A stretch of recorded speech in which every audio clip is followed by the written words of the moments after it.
السلام علیکم۔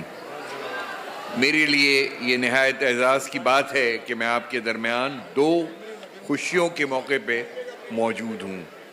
بانی پاکستان کے اس پیغام کے ساتھ کہ جو انہوں نے پاکستان کی پہلی اسمبلی سے 11 اگست 1947 کو دیا تھا۔ آپ آزاد ہیں، آپ آزاد ہیں اپنے مندروں میں جانے کے لیے، آپ آزاد ہیں اپنی مسجدوں میں جانے کے لیے، اور ریاست پاکستان میں اپنی کسی بھی عبادت گاہ میں جانے کے لیے۔ آپ کا تعلق کسی بھی مذہب، ذات یا نسل سے ہو، ریاست کا اس سے کوئی لینا دینا نہیں۔ آج ہم سب کے لیے یہ خوشی کا موقع ہے کہ بانی پاکستان قائد اعظم محمد علی جناح کا 148واں یوم پیدائش ہے۔ زندہ قومیں چاہے وہ کسی مذہب سے ہوں، اپنے محسنوں کو ہمیشہ یاد رکھتی ہیں۔ ہم سے مل کر آج یہاں قائد اعظم کی بے لوث انتھک اور شب و روز محنت کو خراج تحسین پیش کرتے ہیں کہ جن کی بدولت ہم آج ایک آزاد مملکت میں سانس لے رہے ہیں۔ مجھے اس بات کی خوشی ہے کہ آج پیغمبر خدا حضرت عیسیٰ مسیح کا یوم ولادت ہے اور عیسائیوں کے لیے عید کا دن۔ یہ وہ دن ہماری کرسچین کمیونٹی سمیت تمام مذاہب کے پیروکاروں کے لیے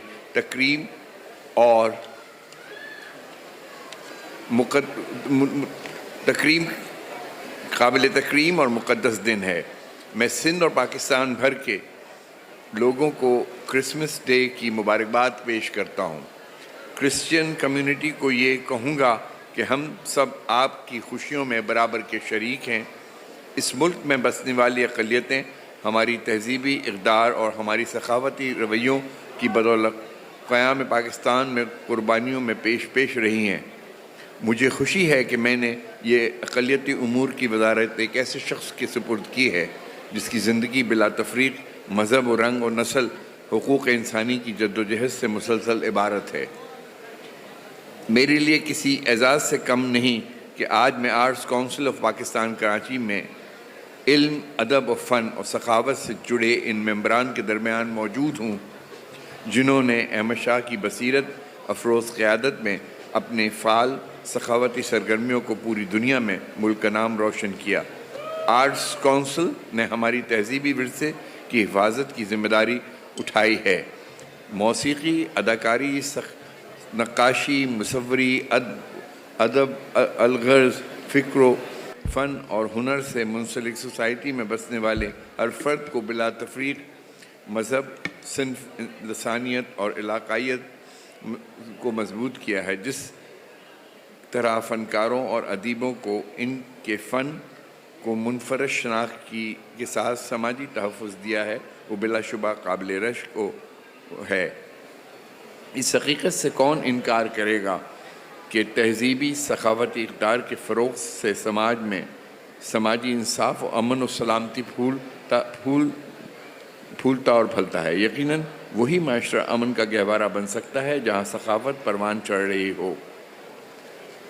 ہمیں فخر ہے کہ سندھ کے ساحل سمندر سے سیاچن کے دامن تک پھیلی ہوئی اس دھرتی کا رنگا رنگ تہذیب و ثقافت کے جلوے دیکھنے کو ملتے ہیں۔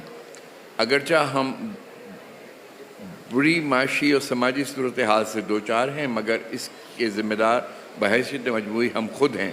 ہمیں اس سے نکلنے کے لیے نئی راہیں تلاش کرنا ہوں گی، نئی منزلوں کا تعین کرنا ہوگا، ایسے راستے کا انتخاب کرنا ہوگا جو معاشی، سماجی، اخلاقی ترقی کی جانب جاتا ہو۔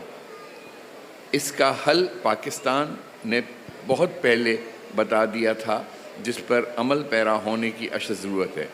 انہوں نے 13 نومبر 1939 کو عید کے موقع پر نصیحت کی تھی، میں آپ کو مصروف عمل ہونے کی تاکید کرتا ہوں، کام کام اور بس کام، سکون کے خاطر صبر و برداشت اور انکساری کے ساتھ اپنی قوم کی سچی خدمت کرتے جائیں۔ نوجوان قوم کی بنیاد ہوتے ہیں جس کے بغیر کوئی عمارت کھڑی نہیں ہو سکتی۔ مجھے یہ بھی خوشی ہے کہ آرٹس کونسل نے نوجوانوں کی تہذیبی ثقافتی نشو و نما کو اپنی ترجیحات میں رکھ کر شاعر مشرق کے اس خواب کو تعبیر دی ہے کہ خرد کو غلامی سے آزاد کر خرد کو غلامی سے آزاد کر، جوانوں کو پیروں کا استاد کر۔ آرٹس کونسل نے فن و ادب کو نئی نسل میں منتخب کرنے کا جو بیڑا اٹھا رکھا ہے وہ قابل تحسین اور مستقبل کے درپیش چیلنجز کے لیے حوصلہ افزا ہے۔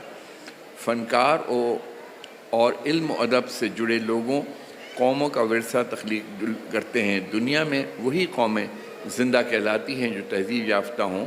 آج وطن عزیز کو از سر نو تعمیر و ترقی کی شدید ضرورت ہے۔ آرٹس کونسل جیسے مثالی اداروں سے وابستہ افراد اور نوجوان ہمارے مستقبل کی امید ہیں۔